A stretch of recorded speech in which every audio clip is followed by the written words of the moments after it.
संसारको आतंककारी नै अमेरिका हो। महेन्द्रसँग कुनै समयमा म चाहिँ बहादुर शाहको सन्तान हो भनेर राजा हुँदा तपाईँले परिचय गराउनुभयो, भेट हुनुभयो? माओवादी जनयुद्ध पनि त्यसैको जगमा विदेशीले नै रोपेको बिउ हो?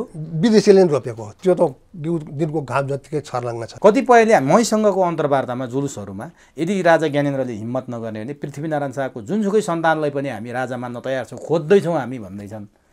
काहीँ कतैबाट तपाईँ कहाँ भने त्यो कुरा आयो भने तपाईँ तयार हो? एउटा खराब नेताले एक दिन एउटा अलिकति राम्रो कुरा बोलिदियो भनेदेखि आहा यो नेता त राष्ट्रवादी भनेर वाह वाह गर्छ, ताली बजाउँछन् कि। तर उसको पृष्ठभूमि, उसको ब्याकग्राउन्ड, उसले कति कला कर्तुत गरेको छ त्यो हेर्दै देश रहने हो कि नरहने हो, यो अत्यन्त भयावह स्थिति छ। भोलि सोमालिया, अफगानिस्तान, इराक, इथियोपिया जस्तो हुने नहोला भन्न सकिन्न। आजको दिन ल्याउनलाई राज संस्था फाल्नै पर्ने थियो?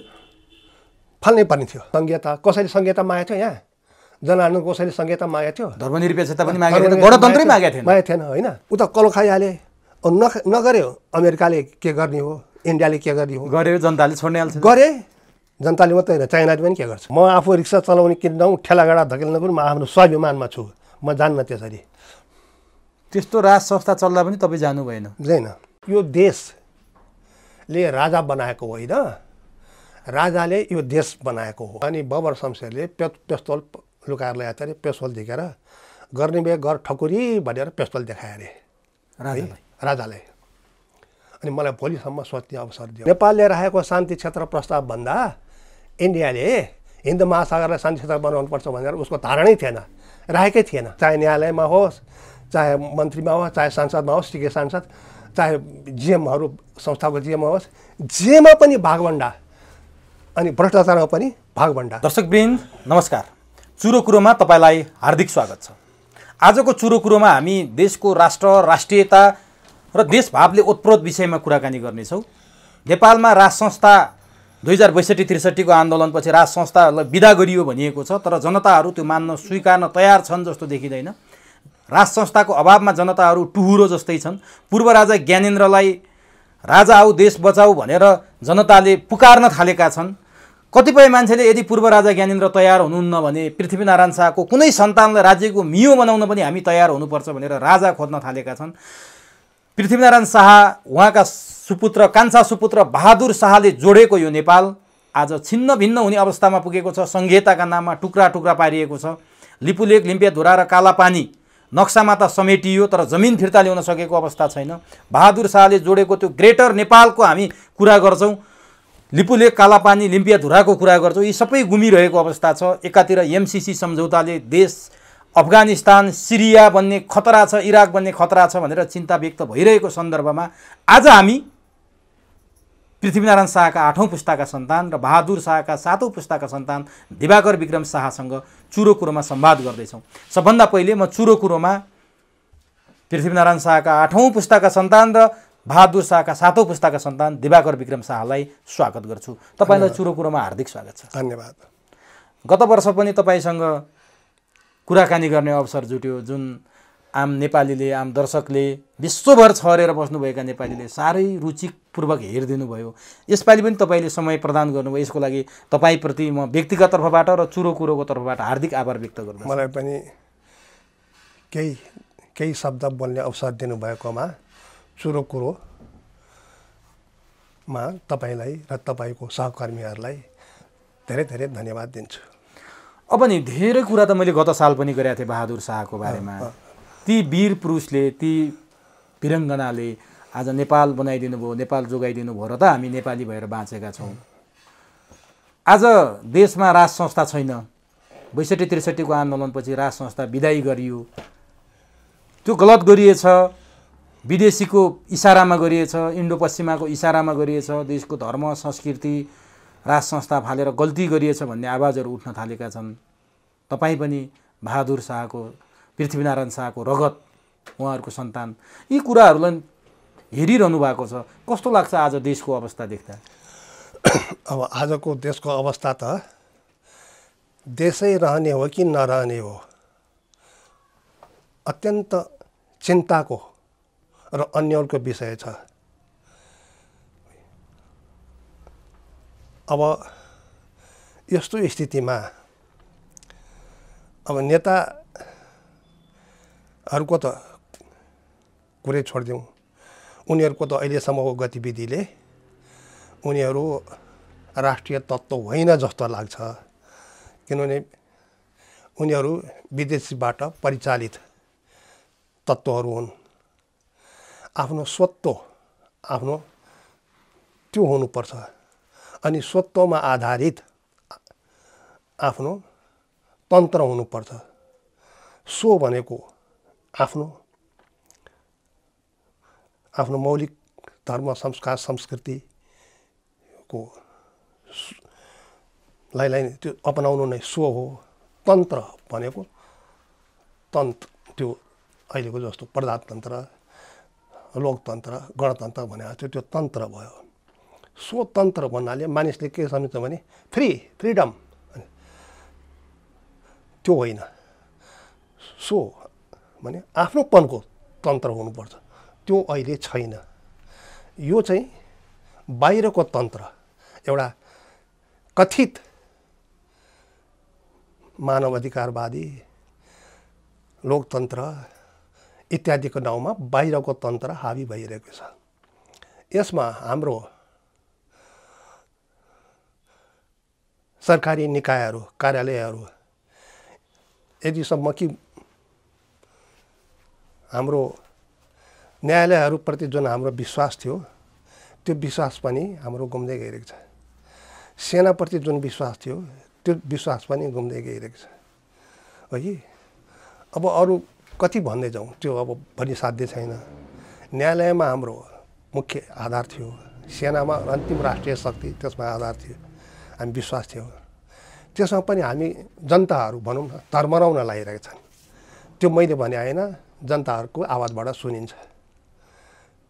त्यो सबैले बुझेको कुरा हो, त्यही कुरा मैले दोहोऱ्याएको हुँ।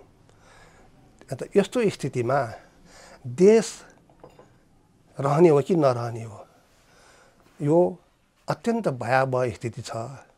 भोलि सोमालिया, अफगानिस्तान, इराक, इथियोपिया जस्तो हुने नहोला भन्न सकिन्न।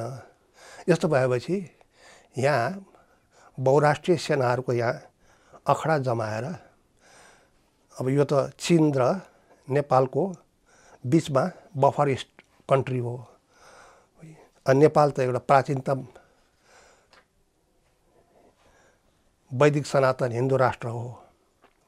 अब पहिला यसलाई टार्गेट गरेर अनि चीनलाई एक तीर से दो शिकार, फेरि तिब्बतको नारा उठाउँदै गर्दाखेरि भोलि चीनको र यहाँ बहुराष्ट्रिय सेनाको वार भयो भने, लडाइँ भयो भने मर्ने को त? नेताहरूले त प्रशस्त कुम्ल्या छन्, उनीहरूले त भिसा दिइहाल्छ, किनभने उनीहरूले नै परिचालन गरे। अफगानिस्तानको घानीलाई हेर्न सक्छौँ, अफगानिस्तान हेलिकप्टरमा पैसा बोकेर भाग्न सक्छन् होइन, उनीहरूलाई त केही छैन। मर्ने को त जनताहरू हुन्। हो, यो कुरामा जनताहरूले बुझ्नुपर्छ।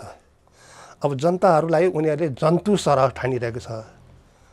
जनता होइन कि जन्तु, पशु समान ठानिरहेको छ। अब जन्तुबाट जनता हुनु पर्यो, अर्धचेतनबाट चेतनशील हुनु पर्यो। त्यस कारणले अहिलेको देशको स्थिति चाहिँ त भयावह छ। यो भयावह चित्रण गर्नुभयो तपाईँले।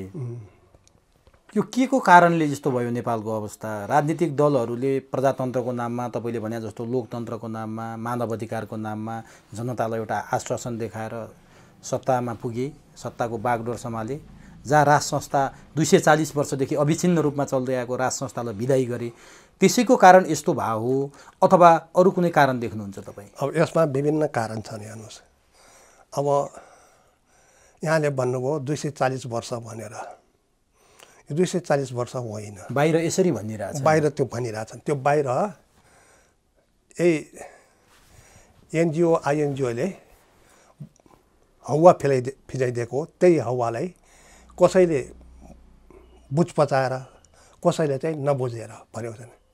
विक्रम सम्वत 1616 द्रव्य शाहले लमजुङको कान्छा राजकुमार यसो ब्रह्म शाहको छोरा कान्छा राजकुमार द्रव्य शाहले लिगली कोट हुँदै, गोर्खाको लिगली कोट हुँदै तल्लो कोट र उपल्लो कोट विजय गर्यो। लिगलिगकोटमा विजय त्यहाँको राजा भएपछि तल्लो कोट र उपल्लो कोटको विजय गर्यो। 3टा राज्य थियो, तल्लो कोट, लिगलिगकोट, तल्लो कोट, उपल्लो कोट। विजय गरे एउटै गोर्खा राज्य तुल्यायो, अहिलेको गोर्खा जिल्ला है। विक्रम सम्वत 1616 भित्रमै लिगलिगकोटदेखि तल्लो कोट र उपल्लो कोट समेत। त 1616 देखि 62-63 को आन्दोलनमा जब गणतन्त्र ल्याइयो त्यसमा घटाएर हेर्नुहोस् कति वर्ष हुन्छ। अब मैले अहिले क्यालकुलेटर ल्याएको छैन, लगभग 400 वर्ष भन्नु। 450 वर्षभन्दा बढी हुन्छ। 450 वर्षको राज संस्थालाई, त्यही पनि शाह राज संस्थाको, नेपालमा त उहिलेदेखि नै अब गोपाल, महिषपाल, किरात, लिच्छवी, मल्ल, शाह राज संस्था थियो। मैले अझ उनीहरूलाई जोड्नु भएन, जोडेको छैन, शाहको मात्रै। त 453, 54, 55 कति वर्ष भयो, 2062-63 मा मात्रै अहिले 78 मा नघटाए पनि 62-63, 78 मा घटाउनु हुन्छ भन्ने त त्योभन्दा बढी हुन्छ। त्यो राज संस्थालाई 240 वर्ष गरे। त्यही गोर्खा राज्यको एक्सपेन्सन विस्तार होइन यो? त्यही दरबे शाहको सन्तान होइन अहिलेको राज संस्थाहरू? तपाईँ पनि हो नि? हो, म पनि हो, म त प्रजा हुँ है, तर सन्तान त हो नि, सन्तान त हो नि। त्यो कुरा त सन्तानलाई के अरे, जस्तो मेरो बाउको छोराले मेरो बाउसित झगडा पऱ्यो भने बाउको सन्तानै हो भन्न पाउँछु म? बाउ देखाउनु पऱ्यो नि त मैले, सन्तान त हो नि। तर मेरो भनेको मतलब के भने विक्रम सम्वत 1616 जुन इतिहासले प्रमाणित गरेको कुरा छ, इतिहासकारहरूले, नेपालका इतिहासका महारथीहरूले प्रमाणित गरेको कुरा मैले भने होइन, यो इतिहासले देखाउँछ। त 1616 देखि अहिले 2078 मा घटाउनु त कति वर्ष हुन्छ राज संस्थाको? अहिले मैले क्यालकुलेटर 450 भन्दा धेरै नै धेरै हुन्छ भनेपछि त्यसलाई 240 वर्ष कसरी? यो एउटा गलत काम भइरहेको, गलत काम। अब त्यही दरबे शाहको सन्तति, त्यही गोर्खाको विस्तारित रूप, तर अब अहिले 240 वर्ष, कसैले 235 वर्ष नि भन्छन् होइन? झन्डै 450 वर्ष भनौँ। अब यसलाई सुधार्नुपर्छ। त्यस्तो कुरालाई पनि दिउँसै रात पार्नको पनि एउटा इतिहासलाई पनि उपन्यास दन्त्यकथा तुल्याउने यस्ता यी गलत मानिसहरूलाई के संज्ञा दिने हो मसित शब्द नै छैन। अब तपाईँले मलाई भनिदिनु न, केही आइएनजिओ एनजिओहरूको काम भन्नुभयो, नेपालको शाह राज संस्थाको इतिहासलाई किन कमजोर बनाउन खोजियो, किन कम भन्न खोजियो? त्यो झन्डै 450 वर्षको इतिहास जानी त्यसलाई नामेट पार्न खोजियो, अथवा नजानेर 240 वर्ष भनियो? के लाग्छ तपाईँलाई? नजानेर होइन। के हो त्यसको? नजानेर होइन, यसमा इतिहास जगतका भारतीयहरूले पनि यस्तो हो है, विक्रम सम्वत 1616 देखि अहिलेसम्म यति वर्ष हो, जे भए पनि उनीहरूलाई अरू कुरा भन्न मन नलागे पनि यो कुरा त भनिदिनु पर्थ्यो नि। तर अहिलेसम्म अब कतै कसैले बोल्या रहेछ, कतै लेखेर दिए रहेछ भने मलाई थाहा छैन। तर मेरो कानले सुन्न पाएको छैन, मेरो आँखाले पढ्न पाएको छैन। उनीहरूले 416 देखि भन्ने कुरा तपाईँले, यो चाहिँ तपाईँले इतिहास कहाँबाट पाउनुभयो? यो इतिहास इतिहास जगतको महारथीहरूलाई, नेपालको इतिहास जगतका महारथीहरूलाई जसलाई सोधे पनि गोर्खा राज्यमा यो लिगलिगकोट हुँदै तल्लो कोट र उपल्लो कोट भएको, एकीकरण भएको 1616 मा भित्रै हो कि होइन भनेर सोध्नु भयो भने थाहा पाउनुहुन्छ। तर त्यस्ता थाहा पाउने महारथीहरूले किताबमा किन लेखिदिनु भएन? बोल्ने ठाउँमा कुनै किताबमा छ। जस्तो योगी नारायणनाथ है, नेपालको योगी नारायणनाथले लेख्नु भएको इतिहास प्रकाशमा सन्धिपत्र सङ्ग्रह भाग 1 भन्ने ठुलो किताब छ। त्यसमा प्रश्न छ है। अरू केही इतिहासकारहरूले पनि लेखेका छन्, तर बोलिदिएको छैन है, लेखेका छन्। त्यो लेखे इतिहास पानामा छोपिएर बस्यो। अब यो एनजिओ आइएनजिओहरूले र यहाँका कथित नेता भन्ने कि खल नेता भन्ने कि है, यिनीहरूले त्यो नथाहा पाए त होइन नि, केही न केही 2 अक्षर त पढ्या होला नि। यो राज संस्थामाथि आक्रमण गर्नुपर्ने कारण किन? एनजिओ आइएनजिओ यसको कथित खलनायक नेता भन्नुभयो नि तपाईँले, उनीहरूले राज संस्थालाई नै प्रहार गर्नुपर्ने कारण किन हो? राज संस्थालाई प्रहार नगरेदेखि त अहिलेको स्थिति, भयावह स्थिति उत्पन्न हुने नै थिएन। त्यो प्रहार गरेको भएको हुनाले नै यस्तो स्थिति उत्पन्न भयो। यस्तै स्थिति उत्पन्न गर्नलाई र एमसिसी जस्तो यो इस्ट इन्डिया कम्पनी भन्दा पनि महाखतरनाक मिसन इन्डो इसाई मिसन, त्यो इसाईमा अमेरिका, युरोपेली सङ्घ र इन्डिया समेत पर्छ है। यस्तो इन्डिएसन अहिले लागू गर्न यिनीहरूले प्रयास गर्ने नै थिएन नि। अब यिनीहरूले यसरी ब्रह्मलुट गर्न पाउने नै थिएन नि। र यिनीहरूले यसरी आफ्नो धर्मनिरपेक्ष, सङ्घीयता, गणतन्त्र इत्यादि लाद्नै पाउने थिएन नि होइन। यो त सामान्य सेन्स भएको जनताले पनि बुझ्ने कुरा हो। अब बुझ्दैनन्, लोभ लालचमा बिकेर आफूलाई आत्मविक्रय गर्छन् भनेदेखि र उनीहरूकै कुरामा मात्रै उफ्रिन्छन् भने देशै रहँदैन। अब यदि राज संस्था हुन्थ्यो भने एमसिसी जस्तो यो घातक पछिल्लो सम्झौता अथवा विदेशी हस्तक्षेप जति बढेको छ अहिले हेर्ने हो भने कहिले अमेरिकाको एमसिसीको उपाध्यक्ष फतिमा नेपाल आएको छ, कहिले भारतका चाहिने नेताहरू नेपालमा आएर अड्डा जमाएर बसेका छन्, कहिले चौथाइवाले आएर पूर्व प्रधानमन्त्रीका घरका कोठा चोटामा गएका छन्। यो राज संस्थाकै अभावमा यसरी विदेशीहरूले खेलेका हुन्। हो राज संस्थालाई जे जस्तो भए पनि देश रहेमा नै राज संस्था रहन्छ, त्यो राज संस्थाको सन्तति रहन्छ भन्ने उसलाई माया हुन्छ, उसलाई श्रद्धा हुन्छ। तर अहिलेको नेताहरूमा देश रहोस् वा नरहोस्, भाँडमे जाओस्, तर हामीले भनेको कुरा लागू गर्नुपर्छ, हामीले जथाभावी गर्न पाउनुपर्छ। हामी त विदेशमा गएर बस्नुपर्छ। मेरो छोरा राजा हुनु पनि छैन है। जस्तो फर एक्जाम्पल मैले यहाँको भने अनि यहाँको नेपालको लागि मात्रै भने होइन, सिक्किमकै ल्यान्ड अफ जोर्जियालाई हेर्नुहोस्, तत्कालीन सोभियत सङ्घको यो के नाम हो, यो सोभियत सङ्घको यो विघटन गराउनलाई महत्त्वपूर्ण भूमिका खेलेको थियो नि यो क्रिस्चियनहरूसित, मिखाइल गोर्बाचोभ हो। यिनीहरू हेर्नुहोस् है। अब यो धेरै अरू यस्ता धेरै छन् उदाहरण होइन। अब त्यस्तै अरू देशहरूमा पनि फ्रेक्सन भइरहेछ। त्यो ग्राहक गर्यो भने त्यही एनजिओ आइएनजिओ मार्फत त्यही देशको आन्तरिक फिर्ङ्गीहरू उत्पादन गराएर त्यसैलाई हतियार तुलाएर अनिखेरि त्यहाँ भद्रोल गर्ने। टर्कीमा हेर्नुहोस् होइन, अब यो सुडान दुई टुक्रा गराइदियो, पहिले भियतनाममा पनि त्यस्तै गरायो होइन। अब त्यो अफगानिस्तानमा अहिले भर्खरको घटनाहरू भइरहेछ होइन, यस्तै फ्रेक्सन गराइदिएर अनिखेरि अब के को नाममा त मानव अधिकारवाद त म पनि छु। हाम्रो त मानव अधिकार पहिलेदेखि थियो। हाम्रो त हिंसा सर्वभूतानि, कुनै पनि प्राणीलाई हिंसा नगर्नु, हाम्रो त उहिले वैदिक कालदेखि थियो मानव अधिकार।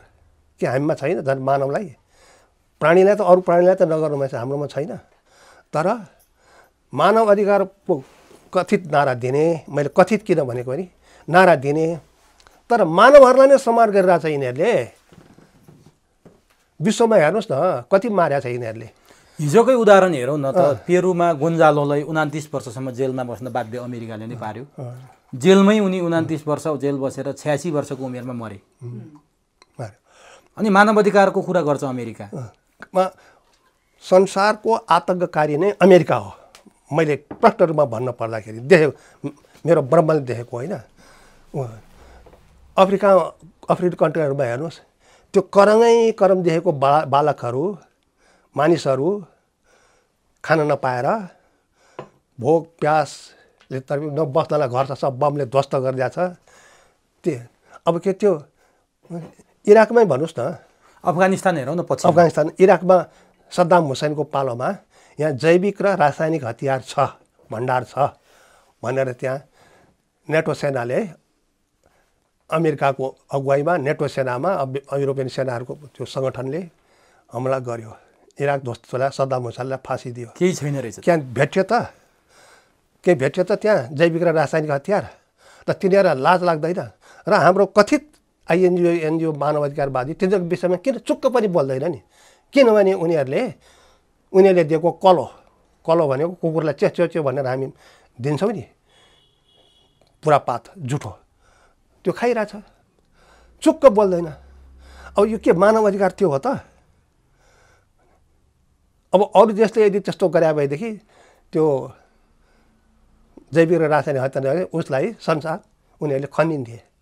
तर यो विषयमा नेपालका कुनै मिडियाले, ठुला मिडियाहरूले, सबै भन्दिनँ, प्रायः जसो धेरै ठुला मिडियाले केही बोल्यो।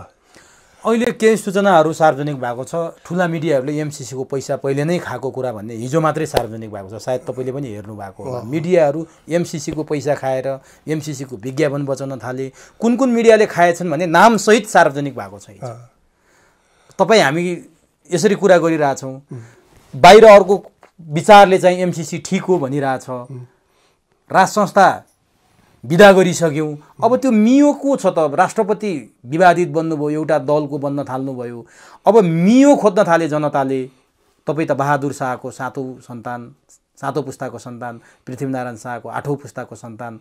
अब के देख्नुहुन्छ? राज संस्थालाई 62-63 विदाई गरिसके, अब देशको भविष्य जोगाउने मियो के हो, को हो, कसरी देश जोगिन्छ? म हो बहादुर शाहबाट 7औं पुस्ताको, पृथ्वीनारायण शाहबाट 8औं पुस्ताको। तपाईँले ठिक भन्नु, सन्तति हुँ म, है। साथसाथै म बहादुर शाहको सन्तति मात्रै भनेर मैले थाक लगाएको होइन। म यो देशको मेरो पुर्खौँदेखिको यहीँ बसोबास गरेको, यहीँ जन्मेको, यहीँ पुर्खौँदेखिको म एउटा, मेरो पुर्खाहरू धेरै वर्षदेखिको म यहाँको एउटा बासिन्दा नागरिक हुँ, देशभक्त नागरिक हुँ। त्यो हिसाबले पनि म भन्दैछु, मियो चाहिँ अहिलेको हकमा राज संस्था नै हो। किनभनेदेखि अहिलेको मात्रै होइन, केही वर्ष अगाडिदेखिको नेताहरूमा, यो तन्त्रहरूमा,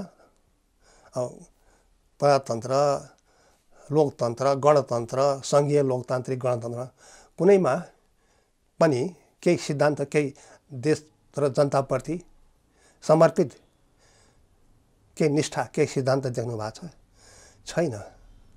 सिर्फ देश रहोस् नरहोस्, हाम्रो पार्टी रहोस्, हामी नेता रहौँ पनि छ। अब कार्यकर्ताहरू पनि देशमा उनीहरूको आमा बाबु, स्वास्नी, छोरा छोरी, दाजुभाइ, दिदीबहिनी, नातागोता छ नि, तर अन्धभक्त भएर लागिरहेछन्, है। यस्तो स्थितिमा अब हुन त उनीहरू पनि जनता, म जस्तै जनता हो, है। अब के भनौँ मैले, तर यो गलत हो र मियो राज संस्था नै हो, है। र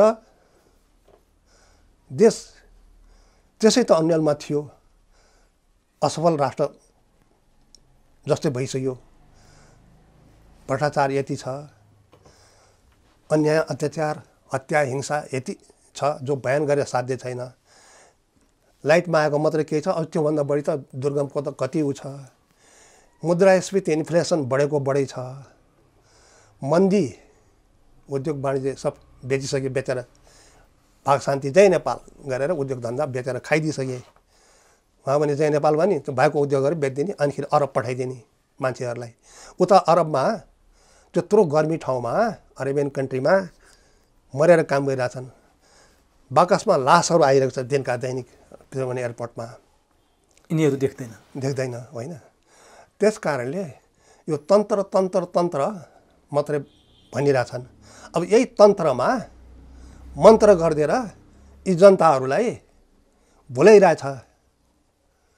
सबै भुल्या छैन फेरि, केही जनता, होइन। र केही जनताको बहकाउमा कोही नबुझेर पनि हो बिचरा। अब यिनीहरूलाई बुझाउन नसक्नु यो राष्ट्रको प्रति माया गर्ने नागरिकहरूको यो हाम्रो पनि कमजोरी हो। उनीहरूलाई बुझाउनुपर्छ हामीले, होइन। हाम्रो पनि कमजोरी हो। अब यस्तो कमजोरीलाई तपाईँको चुरो कुरोले केही हल गर्ला कि भन्ने आशा छ। र जहाँसम्म एमसिसीको कुरा छ, त्यो पहिले बेलायतमा इस्ट इन्डिया कम्पनीले जुन व्यापारिक मिसनको नाउँमा घुसेर पुरा भारतलाई नै 200 वर्ष लगभग 200 वर्ष जति गुलाम तुल्याए र अहिले त त्योभन्दा पनि खतरनाक यो मिलेनियम च्यालेन्ज कर्पोरेसन भन्ने यो एमसीसी यहाँ लन्च गर्न लागिरहेछ, इम्प्लिमेन्ट गर्न लागिरहेछ। अब यो लागू भयो भने के जसको यो एमसीसीको यो धारा उपधाराहरू दफा उपदफाहरू यति झेलिएको छ कि काइते भन्छ नि, काइते भाषा त्यस्तरी झेलिएको छ यो एमसीसी। अब नेपालको जल जमिन जङ्गल कानुनी रूपमै लेखेर संसदबाट पास गराएर उनीहरूलाई दिनुपर्ने रे। त्यो भनेको के? स्वामित्व हस्तान्तरण गर्नु होइन नेपालको जल जमिन जङ्गल। अनि त्यो स्वामित्व हस्तान्तरण गरेको ठाउँमा उनीहरूले जे गर्छ त्यसमा नेपालको ऐन कानुन संविधान सरकार सदन न्यायालयको पनि नलाग्ने उनीहरूकै कानुन त्यो हाम्रो नेपालको कानुनहरू संविधानसित बुझेमा उनीहरूको कानुन नै लागू हुने। त्यो स्वामित्व हस्तान्तरण होइन। यहाँ इन्डो एसियाको बहुराष्ट्रिय सेनाहरू ल्याएर फेरि तिब्बतको न्युले चाइनालाई घेराबन्दी गर्ने, नेपाललाई तहस नहस पर्ने, अनि यहाँको युरेनियम लगायत विभिन्न खानीहरू शोषण गर्ने। त यस्तो अरू सहायता जुन बाहिरबाट अहिलेसम्म आइरहेको छ त्यसमा चाहे अनुदान होस् चाहे ऋण होस् नेपालको सरकारले स्वीकार्यमा पुग्दथ्यो, संसदबाट पारित गर्ने नपर्ने। यो एमसीसी चाहिँ संसदबाटै पारित गर्नुपर्ने र संसदबाट पहिलोपटक एकपटक पारित भइसकेपछि भविष्यमा बन्ने अरू संसद अरू सरकारहरूले परिवर्तन गर्न नपाउने। नेपालको संविधान कानुन भन्दा पनि माथि हो। माथि भयो। संविधान ऐन कानुन संविधान भन्दा सबमा मन्त्री राष्ट्रपति प्रधान न्यायाधीश सबभन्दा माथि भयो।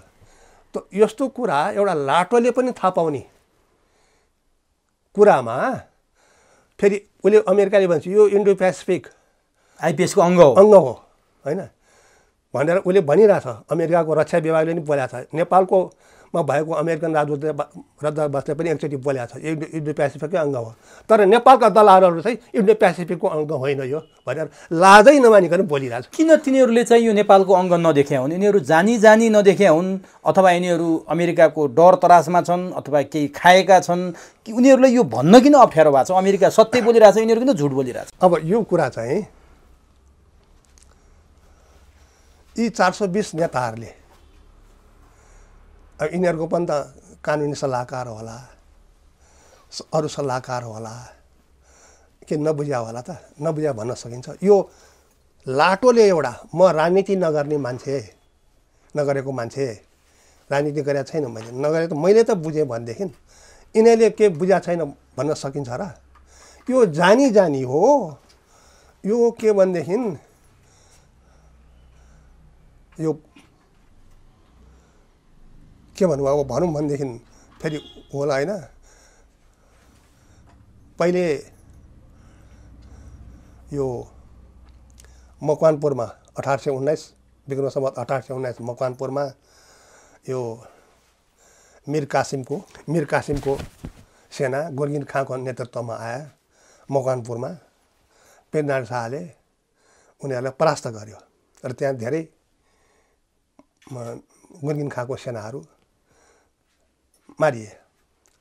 नेपाल हान्न आएपछि हान्नै पर्यो, जवाफी कारबाही त गर्नै पर्यो। त्यस्तै विक्रम सम्वत 1824 त्यहाँ पनि किनलकको नेतृत्वमा ब्रिटिस सेना, त्यहाँ चाहिँ क्याप्टेन किनलक त्यो संस्थाले सुसज्जित 2400 सेना सिधा काठमाडौँ यहाँ जयप्रकाश मल्लसित मिल्ने भने विकाससँग मिल्ने मात्रै हो। अनि यो काठमाडौँ र हुँदै अनि गोर्खा अनि एक्सपेन्सन गर्ने यहाँ आधार शिविर बनाउनुको लागि त्यहाँ पनि पृथ्वीनारायण शाहले उ गर्यो। र त्यहाँ जो मरे नि तिनीहरू मरे, मन त हाम्रो पनि मऱ्यो होलान्, तर धेरै उनीहरू नोक्सान अनि भागेर गए नि त, कुलेलाम ठोके। त तिनीहरू जुन मारे नि यो पवित्र भूमि, यो हिमवत खण्ड, पुण्य भूमि, आध्यात्म भूमि, यो वैदिक सनातनको उद्गम स्थल हो। यो नेपाल उद्गम स्थल हो। आर्यावर्तको शिरोभागमा रहेको यो भूमिमा मारिए तिनीहरू र पवित्र भूमिमा मारिएको हुनाले तिनीहरू जन्म त मान्छेको रूपमा जन्मे, तर तिनीहरूको दिल र दिमाग चाहिँ राक्षसकै छ, म्लेच्छरकै छ र त्यही मानिसहरूको यिनीहरूको हो। यो यिनीहरू हो र यिनीहरूको मानव रूप छ, तर यिनीहरूको सोचाइ, काम गराइ सबै राक्षसको छ। तिनै मान्छेहरू आज सत्तामा पुगे भन्नु पुगे, सत्तामा पुगे होइन। त त्यस कारणले यो सब स्थिति आइरहेको हो र यसमा अब यसलाई कसरी सम्हाल्ने त भन्ने कुरामा मियो चाहिँ किनभने यो देशले राजा बनाएको होइन, राजाले यो देश बनाएको हो, जोडेको हो। यो विभिन्न 2224 र पूर्वतिर 3वटा सेन राज्य, अनि यो उपत्यकामा 3वटा मल्ल राज्य, उतातिर 24 र अझ सुदूरपश्चिममा 22 राज्य गरेर त्यति राज्यहरू थियो। अझ त्यो राज्य घटबड भइरहन्थ्यो, एकासमा लडाइँ भन्थ्यो। ठुलो राज्यले सानो राज्यलाई हडप्ने, ठुलो राज्य फेरि टुक्रिने। यो क्रमले राज्यको सङ्ख्या यति नै थियो भनेर एकैसाथ किटान भएको इतिहासमा देखिन्न। त्यही पनि कमसेकम 52वटा त कम्तीमा थिए, त्योभन्दा बढी पनि थियो होला, किन राज्य टुक्रिने घटबड भइरहन्थ्यो। त तपाईँले भनेको कुरा मलाई एउटा चाहिँ बडो चाहिँ मन छोयो के, यो देशले राजा बनाएको होइन, राजाले बनाएको देश हो। त्यसकारण राजा आवश्यक छ। हो। तर नि हुन त अनेक दुर्घटना भए, राज संस्था पनि अनेक कुरामा जोडिएको छ, अनेक कुरामा मुछिएको छ, अनेक विवादमा मुछिएको छ। पृथ्वीनारायण शाहदेखि वीरेन्द्र ज्ञानेन्द्रसम्म आउँदाखेरि राज संस्थामा पनि अनेक किसिमका दाग लागेका छन्। 62-63 त्यो आन्दोलन तपाईँले पनि हेर्नु भएको छ। त्यत्रो मान्छे राज संस्थाको विरुद्ध किन आयो होला त? के थियो? राज संस्थाले पनि सबै काम राम्रो गर्यो जस्तो त लाग्दैन। तपाईँ एउटा बहादुर शाहको सन्तान, पृथ्वीनारायण शाहको सन्तान भए तापनि बिचमा उभिएर हेर्दा राज संस्थाप्रति पनि प्रश्न उठाउने ठाउँ देखिएका हुन्। अब यो चाहिँ तपाईँले अत्यन्त महत्त्वपूर्णको साथसाथै अत्यन्त जटिल पनि प्रश्न गर्नुभयो मलाई है। अत्यन्त जटिल पनि छ। अब यसमा सुनिन्छ कि युरो, स्टर्लिङ पाउन्ड बेलायतको, US डलर, अनि भारु है, आइसी, यो विभिन्न उसले काम गरे छ भने यो राज संस्था जानुमा मुख बुझ लगाएको छ होइन। अनि हल्ला चल्यो। अब कोही चाहिँ त्यो नखानेहरू पनि लहलाई नबुझेर त्यही त जन्तु तुल्याइदियो, मान्छेलाई, जनतालाई जन्तु तुल्याइदियो। अब हामी जन्तुबाट जनता हुनुपर्छ भनेर मैले अघि नै पनि निवेदन गरिने होइन, त्यो भयो। अब कोही चाहिँ त बुझेर यस्तो गरे हो कि। अब यो दलालहरूले, एनजिओ आइएनजिओ, यिनीहरू दलालहरू, यिनीहरूले नेतादेखि दलालहरूले कोही जनता चाहिँ बुझेको छैनन्, लहलहीमा उफ्रियो। यहाँ त नेपालको मैले नेपाली हाम्रो दाजुभाइलाई भने म पनि नेपाल उनीहरू जसरी जनता हुँ। यहाँ एउटा पुण्खेलमा बाँदर उफार्यो भने पनि एकैछिनमा भेट्ने मान्छेको भिड आउँछ होइन। एउटा खराब नेताले एक दिन एउटा अलिकति राम्रो कुरा बोलिदियो भनेदेखि आहा यो नेता त राष्ट्रवादी भनेर वाह वाह गर्छ, ताली बजाउँछन् कि। तर उसको पृष्ठभूमि, उसको ब्याकग्राउन्ड, उसले कति कला कर्तुत गरेको छ त्यो हेर्दैनन्। त यस्तो छ क्या यहाँ। अब यो सबै कुरा केलाउनलाई त अब अहिलेको छोटो समयमा भ्याउँदैन होइन। तर भएको चाहिँ यही हो, भद्र गोल। अब यो त तपाईँले नेताप्रति, जनताप्रति उठाउनु भयो तपाईँले प्रश्न, ठिक छ। राज संस्थाप्रति कुनै प्रश्न उठ्या छैन? राज संस्थाप्रति अब पहिले चाहिँ जुन फलाना छोड देश छोड भनेर जुन भन्थे नि हो कि, अब त्यो नबुझेको एउटा ट्रक बाहिर एउटा मान्छे ल्याएर जो केही पनि बुझाएको छैन, तिमीहरू यहाँ किन आएको भनेर त्यहाँ कुनै मिडियाले सोचे, खै हामीलाई थाहा छैन, हामीलाई पैसा दियो, गाडी फ्रीमा ल्याइदियो, होटलमा लजमा राख्यो है, जाँदाखेरि नि पैसा दिन्छ, त्यसो भन्नाले आएको, हामीलाई थाहा छैन भन्ने है। अब यहीँ एउटा सुकुम्बासी ठाउँ टोल छ, त्यो नदीको किनारहरूमा यताउता छैन। तिनीहरूलाई भोलि एमाले जुलुस उठाउनु पर्यो तिनीहरूलाई किनेर ल्याछ, काङ्ग्रेसले उठाउनु पर्यो भने तिनीहरूले ल्याछ, माओवादीले उठाउनु पर्यो भने तिनीहरूले पैसा दिन्छ आउँछ। अनि बच्चा बोकेर आएको कति त्यो बिजोग देखाउनलाई अलिक बढी भने राजा फाल्न पनि त्यसरी प्रयोग भयो। त्यसरी प्रयोग भयो। तर नि तपाईँ कुन कुन राजाको शासनकालमा प्रजा हुनुभयो? महेन्द्रको हुनुभयो?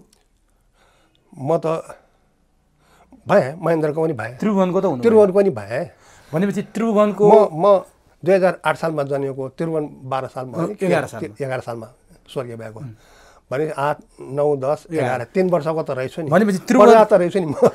त्रिभुवनको पनि प्रजा हुनुभयो, महेन्द्रको प्रजा हुनुभयो, वीरेन्द्रको प्रजा हुनुभयो, ज्ञानेन्द्रको प्रजा हुनुभयो।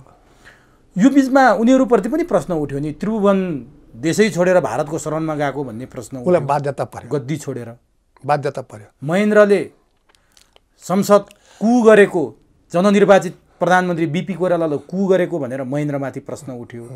वीरेन्द्रमाथि जनमत सङ्ग्रहमा धाँधली गरेर राज संस्था जोगाएको अथवा सूर्यबहादुरलाई प्रयोग गरेर होस् त्यो प्रश्न उठ्यो। ज्ञानेन्द्रमाथि निरङ्कुश राज संस्था सुरु गरेको 58 सालदेखि निरङ्कुश भएको, त्यसकारण ज्ञानेन्द्र आफैले राज संस्था फाल्नमा महत्त्वपूर्ण भूमिका खेले। ज्ञानेन्द्र निरङ्कुश नभइदिया भए, शेरबहादुरलाई अपदस्थ नगरिदिया भए राज संस्था जाँदैनथ्यो भनेर प्रश्न उठ्यो। यी विषय मैले उठाएका राज संस्थाप्रति उठाएका विषयलाई के भन्नुहुन्छ? अब यो विषयमा अब त्रिभुवनबाटै सुरु गरौँ। राजा त्रिभुवनबाटै सुरु गरौँ।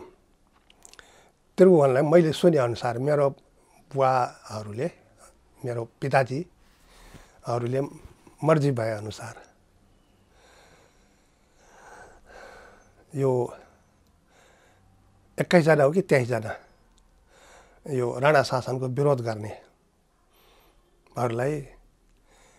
यो भद्रगोल जेलमा लगेर थुने अरे। त्यसमा मेरो जिजुबुवा बाजे कृष्ण विक्रम शाह, मेरो जिजुबुवा, उहाँ पनि राणा शासनको विरोध गरेर उहाँ पनि थुनियो होइन। अब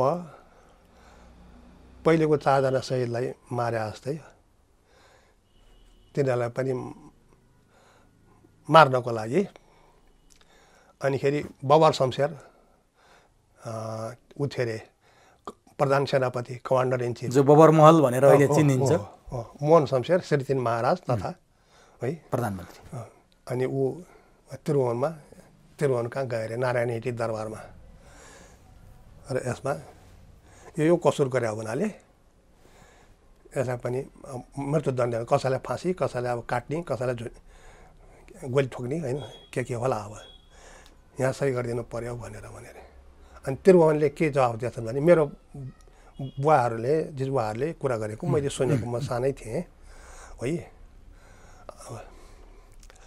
अनिखेरि तिमीहरू ऐपछि जुनसुकै काम गर्दाखेरि पनि, जेसुकै गर्दाखेरि पनि मलाई कुनै वास्ता राख्दैनौ, सोध्दैनौ है, मन परी गर्छौ। जब मान्छे मार्ने बेला आएपछि मलाई किन सक्यो, तिमीहरू जे बेला त्यही गर न भनेर त्रिभुवनले भने अरे।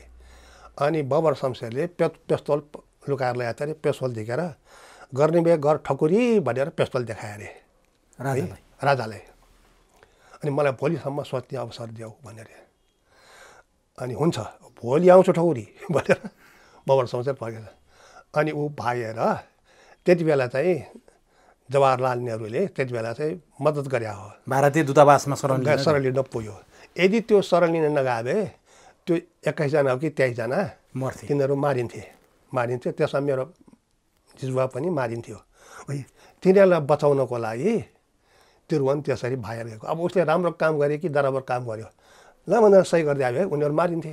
तर प्रणब मुखर्जीको एउटा किताबमा त्रिभुवनले नेपाललाई भारतमा मिसाउन चाहन्थे, महेन्द्रले त्रिभुवन 11 सालमा नबित्या भए भारत भइसक्थ्यो नेपाल, महेन्द्रले जोगाएका हुन् भन्ने कुरा हो। त्यो ठिक हो। अनि त्यहाँ दिल्लीमा गएर दिल्लीको हैदराबाद हाउसमा त्रिभुवन गयो। त्यो बेलामा अनि राजा अहिलेको पूर्व राजा ज्ञानेन्द्रको सानो थियो अरे, ऊ मामाली गएको थियो अरे। मैले त्यो नियत बस हो कि त्यो छुटाइएको कि साँच्चैकै मामाली होइन, त्यो अचानक गए क्या त्यहाँ तिनीहरू सही गराउनलाई। हामी यसरी मार्न फोन गरे, त्यति बेला फोनको पनि चलन थिएन होला। अब गयो अनि उहाँ मामालीमा थियो अरे होइन। अब यो बागदरबार होइन, यो हरिशमशेरको उसमा। अनि फिल्ड मार्सल हरिशमशेर राजाको ससुरा, महेन्द्रको ससुरा होइन। त्यहाँ गएको म परेछ, मामाले केटाकेटी गएको छैन, सानो बच्चा। अनि ऊ भागेर त्यहाँ गएर हैदराबाद भएछ। अनि महेन्द्र ज्ञानेन्द्र के अरे वीरेन्द्र त्रिभुवन उनीहरू गए रहेछ होइन। गएपछि अनि त्यस्तै भुटानको रक्षा र परराष्ट्र आफ्नो हातमा, भारतको हातमा। तिमी चाहिँ भुटान त पछि रक्षा र परराष्ट्र लिएको हो नि त होइन। यस्तै किसिमको भुटानको जस्तो राजा भएर बस। तिमीलाई पछि कसैले हेला गर्न पनि हेला गऱ्यो भने हामीले ठिक गर्छौँ त्रिभुवनलाई भनेर त्यो कागज लेखेर रेडिमेड कागज लेखेर चाहिँ। अब त्रिभुवनले चाहिँ सोझो उनलाई दोधार भएछ, गरौँ कि नगरौँ भनेर है। अब राणाले दरबारभित्र एक किसिमले दरबार एरेस्ट भनौँ न, हाउस एरेस्ट नजरबन्दमा राखेको। भोलिपल्ट कहीँ जानु पऱ्यो देउता थाना भने सोधेर जानु पर्थ्यो अरे। म भोलिपल्ट फलान ठाउँमा देउतासँग जान्छु है भनेर ल हुन्छ जानु, चाँडै आउनु भनेर भन्थ्यो अरे है। अब हाम्रो बाबुबाजेले कुरा गरेर सुनेको मैले आफूले सुनेको कहाँ देखेको चाहिँ होइन। त्यस्तो स्थितिमा अनिखेरि उनलाई अब त्यसरी उ गरिरहेको। अब के मन लाग्यो उसको मनको कुरा त, उनको मनको कुरा त मैले कसरी भनौँ र होइन। तर ऊ दोधारमा थियो अरे। अनि महेन्द्रसँगै थियो अरे युवराज।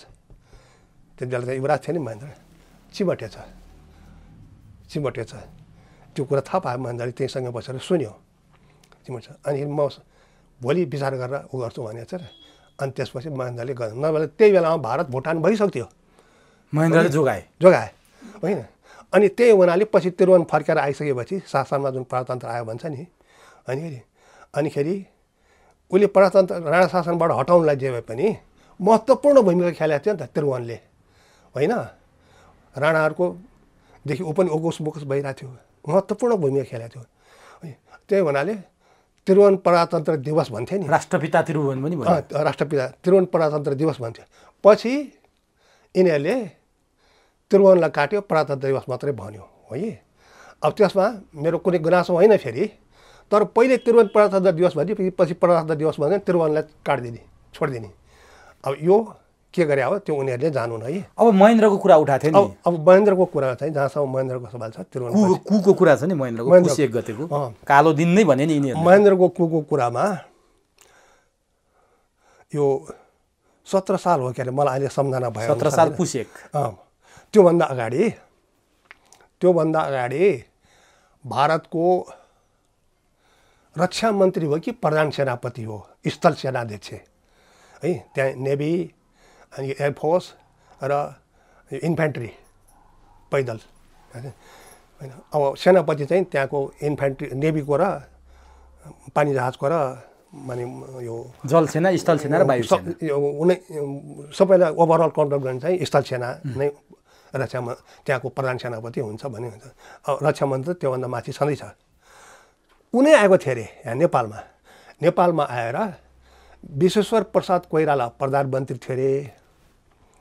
अर्को मैले सुने अनुसार एउटा के गृहमन्त्री समथिङ निरञ्जन थापा होइन, कहाँ हुने यो सूर्य प्रसाद उपाध्याय भने को है त्यो मलाई एकिन थाहा छैन है।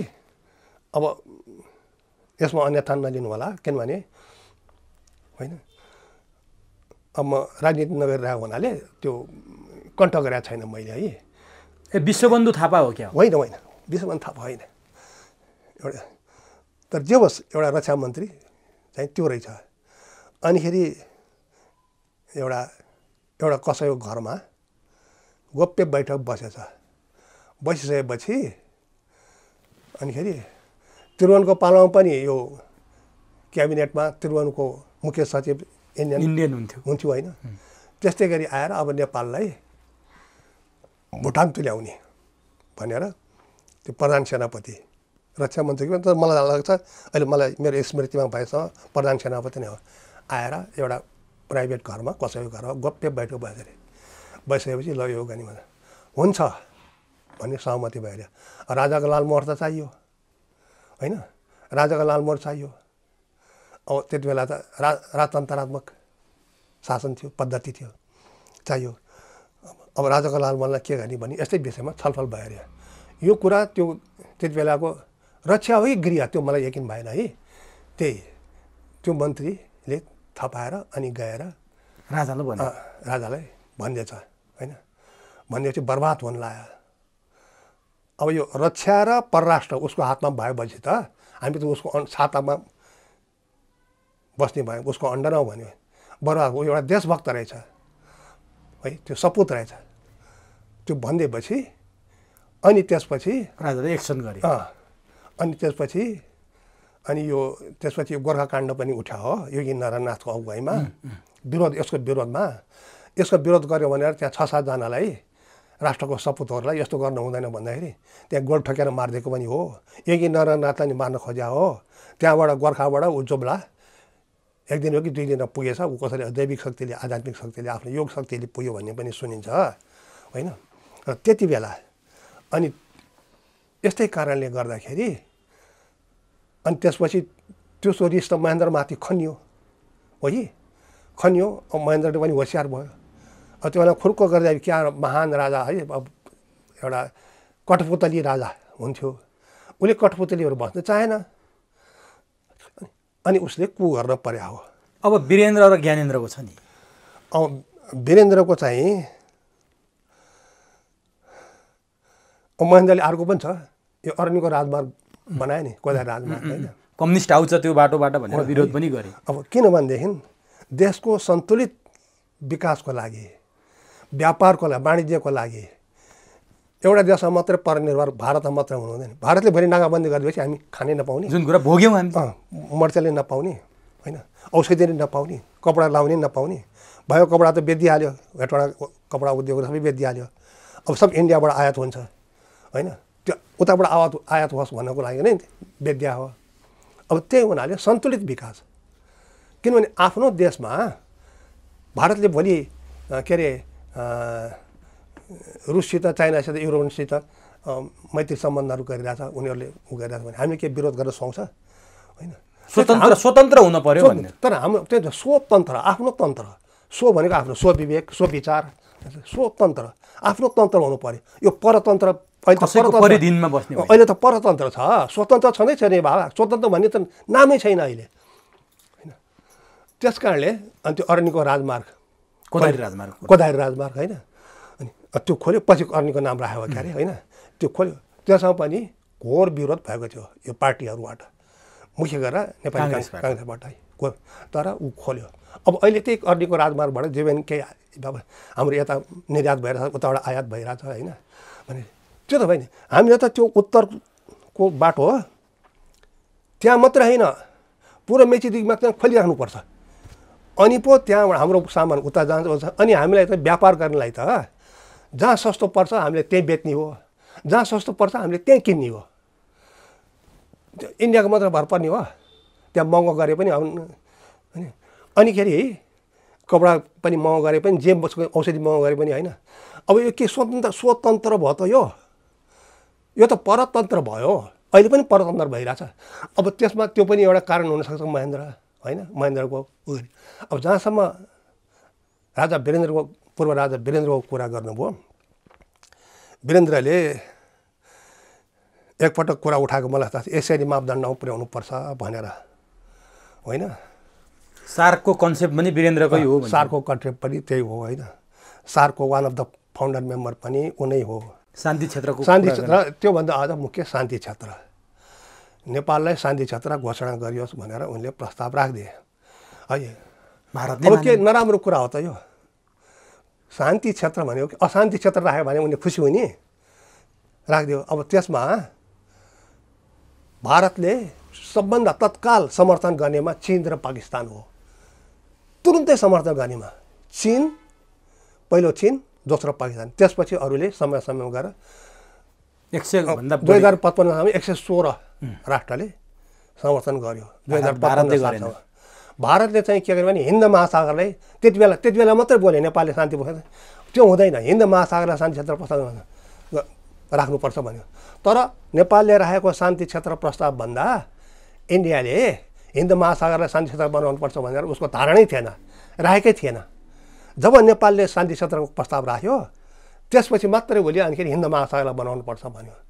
अब नेपालको त्यो शान्ति क्षेत्र राजा वीरेन्द्रको शान्ति क्षेत्र प्रस्ताव किन भनेदेखि आफ्नो स्थायी रूपमा शान्ति छाओस्, त्यसको असर इन्डियामा पनि पर्छ, सार्क देशमा पर्छ, होइन, यो दक्षिण एसियाली देशमा पर्छ, एसियामै पनि पर्छ, त्यसको प्रभाव विश्वमा पनि पर्ला भनेर एउटा सद्विचारले सद्भावले आफ्नो देशलाई अरू शान्ति क्षेत्र राखोस् घोषणा गर्यो। प्रस्ताव राखेको उसले, गर्ने पर्छ त भनेको छैन नि, राख्यो। तैपनि 116 राष्ट्रले समर्थन गर्यो, होइन, गर्यो। इन्डियाले गर्यो, उसले हिन्द महासागरलाई इन्डियाले तब मात्रै अनि उसले हिन्द महासागर, तर उसले त्यति बेला हिन्द महासागरलाई शान्ति क्षेत्र बनाउनुपर्छ त भन्यो। तर अहिलेसम्म मैले सुनेको छैन, अब मैले थाहा नपाएको भए बेग्लै कुरा, इन्डियाले हिन्द महासागरलाई शान्ति क्षेत्र बनाउनुपर्छ भनेर प्रस्ताव राखेको अहिलेसम्म थाहा छैन। त्यो नेपालको रिसले रहेछ। हाम्रो नजिकको छिमेकी दक्षिण छिमेकी राष्ट्र जसलाई हामीले हाम्रो नजिकको छिमेकी मित्र राष्ट्र भन्छ, सबैभन्दा नजिक यातायातको पनि सुविधा भएको, नेपालप्रति कस्तो विचार रहेछ। बडा महाराज पृथ्वीनारायण शाहले त्यसै भने रहेछन् दिव्य उपदेशमा, दक्षिणको उत्तरको छिमेकी चीन भाषासित ठुलो घा राख्नु, घा भनेको सन्धि समझदारी, होइन, दक्षिणको समुद्रको भाषासित घात राख्नु, तर त्यो महाचतुर छ, हिन्दुस्तानमा दबाइरहेको छ भन्यो भने हिन्दुस्तानलाई कति सद्भाव गरेर बोल्या रहेछ पृथ्वीनारायण शाहले, होइन। अब त्यही उनीहरू त गयो, अहिले स्वतन्त्र भएर माने भारत स्वतन्त्र भयो, महात्मा गान्धीको अहिंसाको आन्दोलनमा गयो 1847मा कि 1947मा, होइन, गयो। तर त्यो मानसिकता इन्डियामा अझै बाँकी रहेछ। र फेरि अर्को कुरा म के भन्छु भने महासागर भनेको त सम्पूर्ण देशको साझा भूगोल हो। इन्डियाभित्र बगेको नदी उसको नदी हो, नेपालभित्र बगेको नदी नेपालको नदी हो। त्यो महासागर त इन्डियामा बगेको हो त्यो, होइन, त्यो त सारा संसारको साझा भूगोल हो। अब त्यो हिन्द महासागरलाई शान्ति क्षेत्र के उसको मात्र एकलौटी हो त्यो हो? उसको हिन्द महासागरसित उसको इन्डियाको सिमाना जोडिएको छ भनेदेखि त्यो सिमानामा बन्दरगाह राख्न सकिन्छ, त्यहाँ कोही बाहिरको शत्रु आउला भनेर सुरक्षा आफ्नो जमिनमा सुरक्षा गर्न सकिन्छ। त्यो बेग्लै कुरा, त्यो प्रकृतिले दिएको उपहार हो, वरदान हो। तर पुरै हिन्द महासागरलाई नै मेरो हो भनेर भनिदिने, त्यसकारण पनि वीरेन्द्र चाहिँ भारतको आँखामा तारो भन्ने। अनि अर्को चाहिँ तारो भयो। अनि यही अब यो राज संस्था नहटाइकन, यो मियो नहटाइकन त यहाँ केही गर्नै सक्दैन। अनि दरबार हत्याकाण्ड भयो। अब दरबार हत्याकाण्डमा भने अब त्यति बेला प्रधान सेनापति प्रज्वल शमशेर राणा थियो, होइन। अब त्यो कुरा त मैले भनिराख्नु पर्दैन, सबैलाई थाहा भएको कुरा भयो, होइन। अब त्यसरी दरबार हत्याकाण्ड गरेर वीरेन्द्रको वंशनाश गर्यो। इन्डो पश्चिमाकै हात छ भनेर भनिन्छ। हो, त्यसमा इन्डो पश्चिमाकै हात छ। प्रज्वल शमशेरको नाम लिनुभयो नि, त्यो विषयमा किन उनको पनि हात हो? प्रधान सेनापति उही थियो। अनि उसले यो दरबार हत्याकाण्ड भन्दाखेरि सेना किन के हेरेर बसिरहेको थियो? उनको उत्तर अहिले हेर्नु त, नारेटिभभित्र त 2टा बटालियन थियो नि, कुन बटालियन थियो, कुन गण थियो भने त्यो त मलाई अहिले थाहा छैन, होइन। तर एउटा शाही रक्षक बाहिनी थियो, 2टा गण थियो, बटालियन थियो, कम्पनी होइन बटालियनै थियो, होइन। अनि त्यो बेलामा भन्दाखेरि अब प्रज्वलले के जवाब दिएछ भनेदेखि दरबारको जिम्मेवारी हाम्रो होइन भनेर। अब दरबारको जिम्मेवारी आर्मीको होइन भनेदेखि त्यो आर्मी किन राखे त? अनि उनले अमेरिकाबाट एउटा कुरा बोले, सेनाले राजतन्त्र जोगाउने होइन, सेनाले प्रजातन्त्र जोगाउने हो भनेर बोले अस्ति भर्खरै। जुन त्यो त मलाई थाहा छैन, भर्खरै त्यो भिडियो भाइरल भएको छ अहिले सामाजिक सञ्जालमा। त्यस्तो गैर जिम्मेवारी जवाब उनले दिइरहेको त्यो त के भन्दैन। अब यो 1903 सालको कोत पर्व, अनि भण्डारखाल पर्व, अनि यो अहिलेको वीरेन्द्रको दरबार हत्याकाण्ड, अब यो भन्नलाई अहिले अरू लामो समय लिनु। ल ठिक छ, अहिले यतातिर नजाउँ। अब ज्ञानेन्द्रले निरङ्कुश शासन नलादेको भए, शेरबहादुरलाई असक्षम भनेर प्रजातन्त्रबाट एउटा चुनावबाट निर्वाचित भएर आएको प्रधानमन्त्री नफालेको भए राज संस्था यति छिटो जाने थिएन। ज्ञानेन्द्रले राज संस्थाको जाने बाटो आफै निर्माण गरेका हुन् भनेर पनि भन्छन्। यो अफवाह हो। के हो त? खास अफवाह हो, यो हल्ला हो, यो झुट्टा र्युमर भन्छ नि हो। यो के भनेदेखि त्यति बेला चुनाव मलाई अहिले सम्झना भएसम्म चुनाव गराउने उ थियो, आम चुनाव। शेरबहादुरले संसद विघटन गरेर चुनाव गराउने त्यो जिम्मेवारी थियो। अनि त्यसपछि अब मलाई हुबहु चाहिँ मलाई थाहा छैन है, फेरि मेरो गल्ती भएदेखि मलाई सुधार्नुहोस्। शेरबहादुरले कति चरणमा हो, 3 चरणमा हो कि 4 चरणमा चुनाव गराउने, आम चुनाव गराउने उ थियो। शेरबहादुरले त्यतिमा सकिँदा 1 चरणमा गराउँछु भनेर भनेछ। अब जबकि आर्मीको पुरै साथ थियो, निजामती कर्मचारी तयारै थिए, प्रहरीहरू तयारै थिए, होइन थिए। अब त्यो 6-7 चरणमा किन गराइराख्नु पर्यो? 2-3 चरणमा किन? त्यो खर्च पनि बढी हुने, समय पनि लाग्ने, होइन? गर्दाखेरि उसले गरेन छ शेरबहादुरले, होइन? अब के कसले कान फुक्यो त्यो एनजिओ आयो त्यो मलाई थाहा छैन है। अनि नगरेपछि अनि ज्ञानेन्द्रले असक्षम भनेर उसलाई प्रधानमन्त्रीबाट हटाएको हो है। अनि निरङ्कुश बन्यो नि फेरि सबै। निरङ्कुश भन्नु चाहिँ नि पछि यस्तै भद्रगोल गयो भयो। अनि निरङ्कुश भन्नाले म सधैँको लागि मै नै राजा, मै नै प्रधानमन्त्री।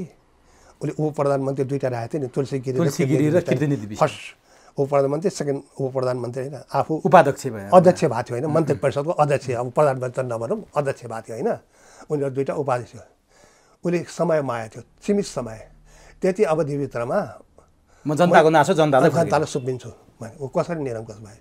त त्यो अवधि पुरा नहुँदा पनि त्यो उसले राम्रो गर्ला भनेर राम्रो गर्न खोज्दाखेरि पनि अब यसमा के थियो? विदेशी शक्तिहरूको चलखेल थियो। विदेशी शक्ति आजको दिन ल्याउनलाई राज संस्था फाल्नै पर्ने थियो। माओवादी जनयुद्ध पनि त्यसैको जगमा विदेशीले नै रोपेको बिउ हो। विदेशीले नै रोपेको हो। त्यो त बिउ दिनको घाम जत्तिकै छर्लङ्ग छ। माओवादी जनयुद्धमा जुन त्यो कथित लडाकुहरू, होइन? लडाकु नै भनौँ, अब सबै हतियार बाहिरबाट आउँथ्यो, सेल्टर उतै थियो इन्डियामै। अनिखेरि यो नर्वेबाट पनि यो युरोपियन युनियन, यो CIA, यो अमेरिका, युरोपियन युनियनबाट नर्वे भएर उ गर्दो रहेछ, सबै गर्छ। इन्डियाको बोर्डर खोला, बोर्डरबाट नै आउने, होइन? हतियार अनि गोलीगट्ठा, हतियार बन्दुक मात्र भएर त्यो घोचो हो, बरु लट्ठी काम लाग्यो। त्यो बन्दुक घोचोले के लट्ठी त छिटो हुन्छ नि, अनि त्यसलाई गोली चाहियो नि, त्यो कहाँबाट आयो? यहाँ नेपालमा त छैन। माओवादीले उत्पादन मेसिन त्यहाँ कारखाना बनाएको छ र, होइन? त्यो त्यहीँबाट आयो हतियारहरू। तर कतिपयले के भन्छन् भने माओवादी भनेको दरबारले रोपेको, भारतले हुर्काएको र पश्चिमाले चाहिँ यसरी फैलाएको भन्छन् नि, दरबारको पनि हात छ भन्छन्। हो, त्यो मलाई थाहा छैन। दरबारले मलाई चाहिँ विश्वास लाग्दैन। दरबारले रोपेको हो भन्ने कुरामा हल्ला गर्छन् हो कि। अब रामचन्द्र पौडेलले भनेको थियो अरे माओवादी निर्मल निवासबाट सञ्चालित छ भनेर भन्थ्यो अरे, होइन? तर यो मलाई विश्वास लाग्दैन, होइन? किनभनेदेखि आफ्नो खुट्टामा आफैले बच्चाहरू कसैले हाल्छ, होइन? अब गणतन्त्र ल्याउनलाई यो काङ्ग्रेस र एमाले नसकेर रत्नपार्के आन्दोलन कति गरे नि, होइन? रत्नपार्के आन्दोलन भन्थ्यो, नामै रत्नपार्के आन्दोलन रे भन्थ्यो। पछि जब माओवादी पनि यसमा मिस्यो अनि आयो। हो, यहाँनिर छ अब एउटा महत्त्वपूर्ण प्रश्न। ज्ञानेन्द्रलाई गिरिजाप्रसाद कोइरालाले त्यो बेला पटक पटक भेट्न खोजे, जुन बेला ज्ञानेन्द्रले चुनाव घोषणा गरेका थिए। त्यो चुनाव रोकिदिनुहोस्, तपाईँ हामी मिलेर जाम भन्दै गिरिजाप्रसाद कोइरालाको कुरा नसुनेपछि तत्कालीन गृहमन्त्री गोविन्दराज जोशीले मसँग भनेको कुरा, गिरिजाप्रसाद कोइराला माओवादीसँग मिल्न चाहेका थिएनन्, राजा ज्ञानेन्द्रैसँग मिलेर जान खोजेका थिए। ज्ञानेन्द्रले भेटै नदिएपछि तुलसी गिरी मार्फत भेट्न खोजे, त्यो पनि भेट नपाएपछि गिरिजा कहाँबाट कसको इसाराले कसरी माओवादीको कित्तामा 12 बुँदे गर्न पुगे। ज्ञानेन्द्रको अवसान त्यहीँबाट सुरु भयो। गिरिजाप्रसाद कोइरालालाई विश्वास नगर्दाखेरि आज राज संस्था गयो भनेर गोविन्दराज जोशीले भने। के भन्नुहुन्छ यसमा? अब यो कुरा चाहिँ जुन यहाँले भन्नुभयो, सोध्नुभयो मलाई, यो कुरामा मलाई यकिन छैन है। यकिन नभएको कुरा म कसरी भनौँ हो कि। र गिरिजालाई राज संस्थाको विश्वास थिएन भने गिरिजालाई त प्रधानमन्त्री बनाइरहेको थियो नि त। गिरिजासित राज संस्थाको ज्ञानेन्द्रको विश्वास थिएन भने ज्ञानेन्द्रले गिरिजालाई नै प्रधानमन्त्री बनाइरहेको थियो नि त, होइन? र त्यो गिरिजाले फेरि गोविन्दराज जोशीलाई गृहमन्त्री बनाएको थियो नि त, होइन? विश्वास छैन भने त उसले प्रधानमन्त्री बनाउनु नपर्यो, शेरबहादुरलाई बनाउन सक्थ्यो। तर कुरा कहाँनिर गडबड भएछ भने माओवादी सबैसँग खेल्यो, दरबारसँग खेल्यो, भारतसँग खेल्यो, काङ्ग्रेससँग खेल्यो। काङ्ग्रेस र दरबार अथवा यी एमालेहरू कसले माओवादीलाई प्रयोग गर्ने भन्नेमा प्रतिस्पर्धा गर्दा राजा ज्ञानेन्द्रले त्यो प्रतिस्पर्धामा जित्न सकेनन् र गिरिजा माओवादीको पोल्टामा गए, जुन राज संस्थाको लागि खतरनाक भएर आयो र राज संस्था विदायी भयो भन्छन्। यो राज संस्थालाई जुन आरोप लगाए उनीहरूले यो कहाँसम्म के हो भन्ने कुरा मैले अहिलेसम्म कसैको मुखबाट सुनेको छैन हो कि र जुन यो मृत संसद बिउताइदिए होइन आफ्नै काल आफै बन्यो आफै बन्यो त्यो चाहिँ म मान्छु त्यो चाहिँ किन भोगेको कुरा हो त्यो विदेशी दबाब थियो यो यस्तो जुन गिरिजाले मानेन यो भनेको चाहिँ त्यो नदेखेको नसुनेको नहल्ला भएको न मिडियामा आएको छ होइन यो कल्पित कुरामा म विश्वास गर्दिनँ मृत संसद बिउजाइदिए हुन त त्यसमा राजाको पनि राजा ज्ञानेन्द्रको पनि अलिकति गल्ती देख्छु म होइन राजा भन्दैमा सर्वज्ञ कोही पनि हुँदैन होइन पहिले पनि राजाहरूलाई ऋषि महर्षिहरूले परामर्श दिन्थे हप्काउँथ्यो अधर्मको राजा नगर धर्मको राजा गर धर्मले राज्य चलाऊ भनेर गर्थे अब त्यो ऋषि मुनिहरूले के राजनीतिमा लागेको थियो त त्यस्तै योगी नारायणनाथले पनि राजालाई सल्लाह दिन्थे अब योगी नारायणनाथ राजनीतिमा लाग्यो भनेर यी झुट्टा हल्ला परेको थियो जेलै हाल्यो नि होइन अब यो अहिले हामीले नेताहरूले जुन यो भद्रगोल गइरहेछ अब यो गरेको लागि यसो गर्नु हुँदैन यो गर्नु हुँदाखेरि ल यो त हाम्रो दुश्मन रहेछ हामीलाई सम्झिने जनतालाई सम्झिने तपाईँलाई सम्झिने त्यस कारणले यी अफवाह हुन् है अब यसो गरौँ नि त तपाईँको रगमा नसामा राजाको रगत बगेको छ अहिले तपाईँ प्रजा हुँ भन्नुहुन्छ तर तपाईँ राजाको सन्तान हो अब मैले जान्न खोजेको कुरो नि 62-63को आन्दोलनपछि राज संस्था विदायी भयो गणतन्त्र आयो त्यति बेला तपाईँलाई कस्तो अनुभूत भयो एउटा सामान्य प्रजाको हिसाबले सामान्य रूपमा लिनुभयो कि तपाईँले भने जस्तो 450 वर्षदेखि तपाईँकै पुर्खाहरूको विरासत थामिँदै आएको व्यवस्था जाँदाखेरि पहिलोपटक तपाईँले कस्तो अनुभव भयो त्यसमा खल्लो लाग्यो मलाई खल्लो लाग्यो दुःख लाग्यो किनभने राजा ज्ञानेन्द्रले म यति समय त्यो मलाई समय थाहा छैन बिर्सेँ कि किनभने म यस्तो राजनीतिमा नलागेको मान्छे तर म एउटा नागरिक हुँ मलाई यो देशको विषयमा चासो छ नलागे पनि म केही कुरा सम्झ्छु तर म व्यवहारमा यस्तो कुराहरू राजनीतिमा लाए व्यवहारमा गरिराख्नु पर्थ्यो म सब नोट गरेर पनि राख्थेँ होला तर सम्झना चाहिँ छ मलाई केही न केही है त्यस कारणले त्यो राजा ज्ञानेन्द्रले उनको गल्ती छैन उनले केही समयको लागि मलाई दियो त्यो समय सकेपछि ल तिमीले भनेको बोलेको पुग्यो उसले 12 वर्ष त भनेको थिएन नि केही समय 50 वर्ष भनेको थिएन नि होइन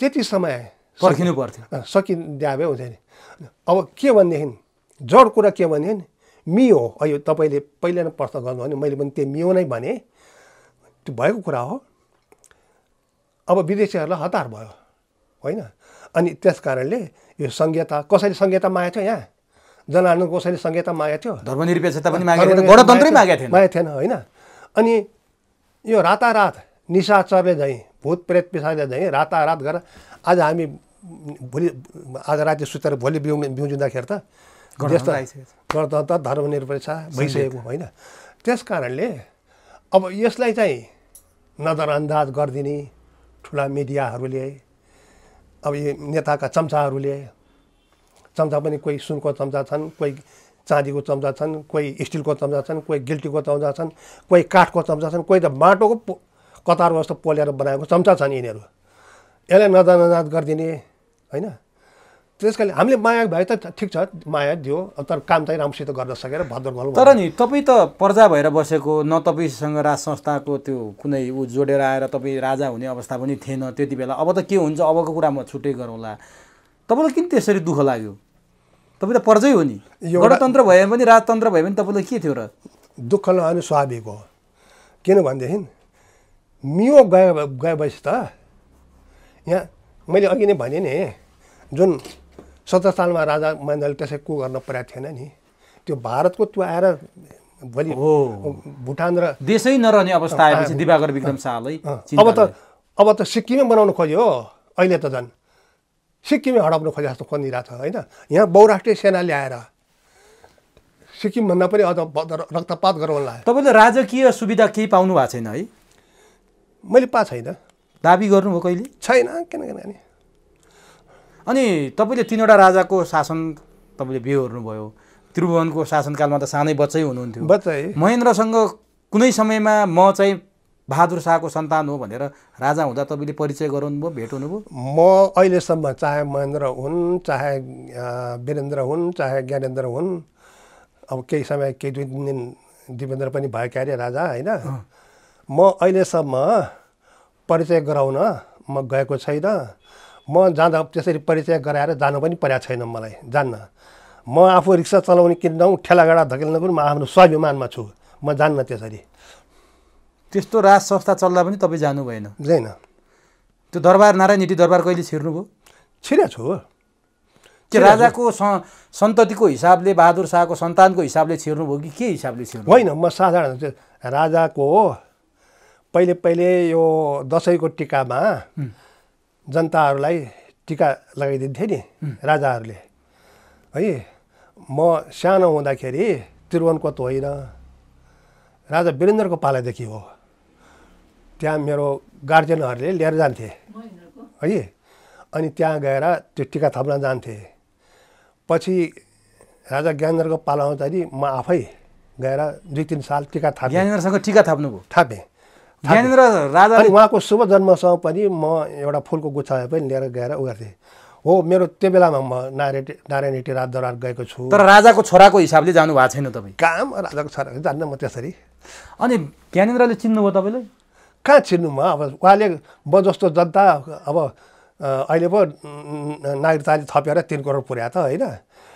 अब त्यस्तो त्यो बेलामा त 3 करोड त थिएन। त्यत्रो करोडौँ जनसङ्ख्यामा 1.5-2 करोड जनसङ्ख्या कहाँ चिन्नु उहाँले? अनि तपाईँले परिचय पनि दिनु पर्थ्यो नि त। अब त्यो परिचय दिने मेरो चलन नै छैन क्या। फेरि मलाई लाज लाग्छ त्यो परिचय दिएर, आफ्नो परिचय आफै दिइराख्न लाज लाग्छ। अनि त्यो फेरि जानुभयो, टिका थाप्नुभयो, को आयो को गयो उहाँलाई मतलब भएन? तपाईँ टिका लाइन हुन्थ्यो, टिका लाइन थियो, राजा यसरी बसेका हुन्थे, रानी पनि हुन्थे, दायाँ राजा बायाँ रानी, अनि गए अनि टिका लगायो आयो। कहिले जन्मसम्म हो के अरे रानी चाहिँ। अनि यसो टिका लगाइदिन्थे। अनि सुरु हिँड्यो आफ्नो बाटो। अब 8औँ पुस्ता र 7औँ पुस्ताका पर्नुभयो तपाईँहरू। तपाईँ 7औँ पुस्ताको बहादुर शाहबाट 7 पुस्ता, पृथ्वीनारायणको 8औँ पुस्ता। 8औँ पुस्ता। अब तपाईँ कति पुस्तामा आइपुग्नु भएको छ अहिले पृथ्वीनारायणबाट? पृथ्वीनारायणबाट 8 पुस्ता। अहिले तपाईँ 8 पुस्ता। उहाँहरू कति पुस्तामा हुनुहुन्छ? उहाँहरू चाहिँ त अब सुन्नुहोस्, म अब गर्नुहोस् है, मलाई अहिले एकै ठ्याक्कै भन्न सक्दैन नाम। म सम्झना भएसम्म भन्छु। पृथ्वीनारायण शाह, अनि पृथ्वीनारायण शाहको प्रताप सिंह शाह, गिरबान, रणबहादुर शाह, रणबहादुरको पुत्र सुपुत्र गिरबाण, गिरबाणको राजेन्द्रको सुरेन्द्रको पृथ्वी वीर विक्रम होइन, सुरेन्द्र होइन, सुरेन्द्रको पृथ्वी वीर विक्रम होइन, पृथ्वी वीर विक्रमको तरलक्यको त्रिभुवन, तरलक्य युवराजमै बिते। त्रिभुवनको महेन्द्रको वीरेन्द्र होइन, वीरेन्द्र ज्ञानेन्द्र एउटै भनौँ, वीरेन्द्र ज्ञानेन्द्र एउटै भयो होइन। अनि वीरेन्द्रको अब दिपेन्द्रलाई जोड्ने हो भने 12 पुस्ता हुन्छ। 12 पुस्ता। तपाईँ त उहाँहरूको नाताले पनि धेरै माथि पर्नुहुँदो रहेछ। त्यो त हो, तर नाताले धेरै माथि परे पनि तपाईँ राजाको हिसाबले रैती भएर टिका थाप्न जानुभयो? हो। चिन्जान छैन? छैन। उहाँलाई थाहा छ कि छैन? त्यो मलाई थाहा छैन। कहिले खोजनीति गरेर तपाईँहरू कहाँ कोही आउनु भएन? छैन। कस्तो लाग्छ त उहाँहरू तपाईँहरू एउटै रुखको हाँगा हो, फल एउटै रुखमा फलेको, तर परिचय छैन। आज राज संस्था गएको छ, भेटघाट गरेर कुरा गरौँ जस्तो लाग्दैन त दाजुभाइको वंश कुल? अब त्यो कुरा गर्नुपर्ने स्थिति आएर मैले दर्शन भेट पाएँ भने गरौँला पनि, म आफै धाएर चाहिँ म नजाने विचारमा छु। तर यो देश सङ्कटमा छ, देश सङ्कटमा भएको बेला तपाईँले त्यस्तो भन्न मिल्छ र? नाताले पनि तपाईँ माथि हुनुहुन्छ, कर्तव्य पनि तपाईँको हो। कर्तव्य त मैले आफ्नो हो, नागरिक कर्तव्य है। नागरिक भएर देशको लागि मैले खास त्यस्तो केही पनि गर्न सकेका छैन। तर जे जति सकेका छु मेरो सामर्थ्यले, क्षमताले सकेको कुरा चाहिँ मैले गरेकै छु, भविष्यमा पनि गर्नेछु। अब जनताहरू सडकमा राजा आऊ देश बचाऊ, राजा ल्याऊ देश बचाऊ भनेर नारा लाउन थाले। हिजो 65-63 पछि पातलो सङ्ख्या थियो, बाक्लो हुँदै गएको छ। देशव्यापी रूपमा राजाको आवश्यकता महसुस, मियोको आवश्यकता खाँचो, विदेशीले ल्याएर दिएको व्यवस्था रहेछ, राजा हामीले फाल्या होइन रहेछ, विदेशीले फाल्या रहेछ भनेर जनताहरूले बुझिसके, राजा खोज्न थालिसके, यति बेला ज्ञानेन्द्रको भूमिका तपाईँलाई उचित लागेको छ, के गर्नु पर्थ्यो?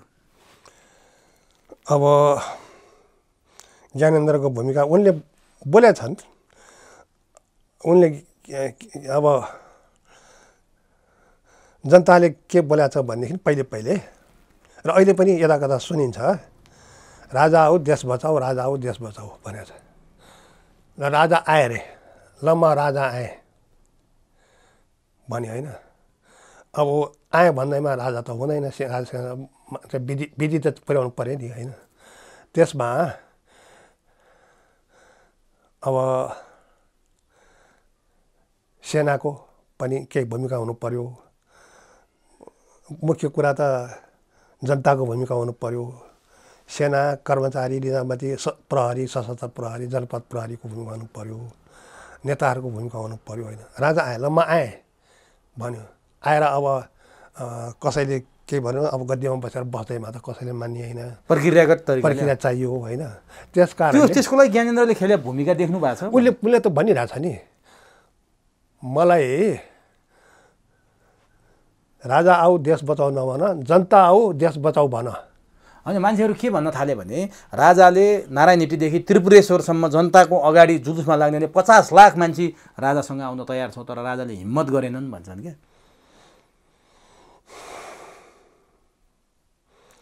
तर अब यो चाहिँ त मलाई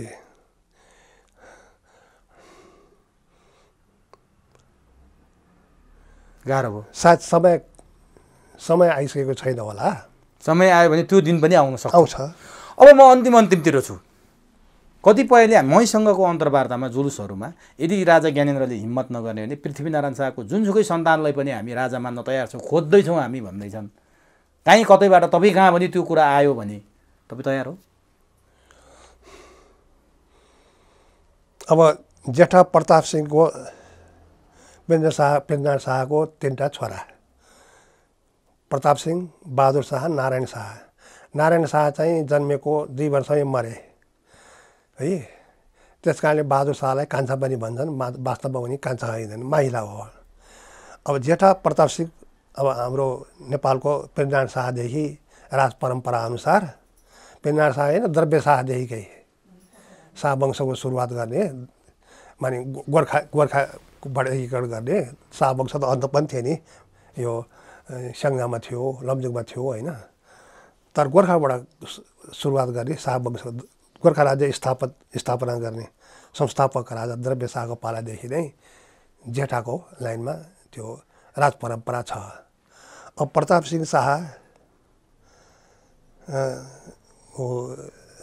सन्तान राजा हुँदै पृथ्वीनारायण शाहको जेठो छोरा भयो। अब त्यो परम्परा त्यही छ।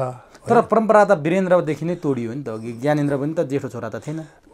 होइन, ज्ञानेन्द्रको त अब दिपेन्द्र नभएपछि त अब के गर्ने। ज्ञानेन्द्रले चाहनै नगरेपछि त फेरि तपाईँको पनि त होला। दिपेन्द्र र निराजन पनि नभएपछि त अनि हुनु पर्यो नि त होइन। त्यस कारणले मुख छँदै नाकले किन पानी खाने। अब त्यस्तो भइहाल्यो, ल अब चाहना भएन अथवा ऊ भएन र जनताले खोजिहाल्यो भने तयार हुनुहुन्छ। अब त्यो बेलामा किन पछि हट्ने होइन। तर म चाहन्छु त्यस्तो नहोस्, परम्परा नतोडियोस्। हस्, समय दिनुभयो। अब एउटा प्रश्न चाहिँ सोध्छु म तपाईँलाई। तपाईँको माथि यो नक्सा छ, मैले गत साल यो नक्सा पनि लिएर गएको छु। त्यो माथिको नक्सामा ग्रेटर नेपालको कुरा छ, अलि तल बुच्चे नेपाल छ, अहिले फेरि चुच्चे नेपाल पनि बनाएका छन्। बहादुर शाहले जोडेको नेपाल तपाईँले गर्व गर्नुहुन्छ, हामी नेपालीले गर्व गर्छौँ। त्यो बुच्चेमा चुच्चे थप्दे, नक्सा त थपे, कालापानी लिपुलेख बाँकी नै छ। यसलाई चाहिँ के भन्नुहुन्छ, कसरी लिनुहुन्छ यो विषयलाई चाहिँ? अब चुच्चे चाहिँ अब यही कालापानीको मुख्य कुरा लिपुलेखको कुरामा कुरा उठेर, लिपुलेखमा कुरा उठेर, अनि कालापानीको नि पहिलेदेखि नै थियो, थिएनलाई नभए होइन। कालापानीमा सायद अब 1962 हो क्या अरे, त्यो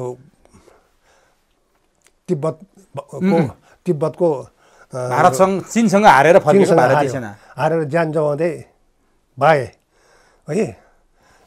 अनि तिब्बतमा भएको लद्दाखमा लडाइँमा भाए। अनि त्यहाँबाट नजिक पर्ने त्यहाँ हाम्रो कालापानी दार्चुला जिल्लाको कालापानीमा आएर त्यति बेला राजा महेन्द्रले त्यहाँ अब भोकानाङ्गा हुँदै आयो, रासन सकियो होला, अनि त्यहाँ बस्नलाई शरण दिएको हो। अनि पछि इन्डियनले हेलिकप्टरबाट मान्छे ल्याएर त्यो प्याराड्रप गरेर खानेकुरा लुगासुगा ल्याएर बाँच्नको लागि, यदि त्यहाँ शरण नदिएर त्यहाँबाट पनि भगाइदियो भने उनीहरू बाटोमै मर्थे होइन, बाँच्नको लागि दिएको। अहिले लुटेर खान्छन्।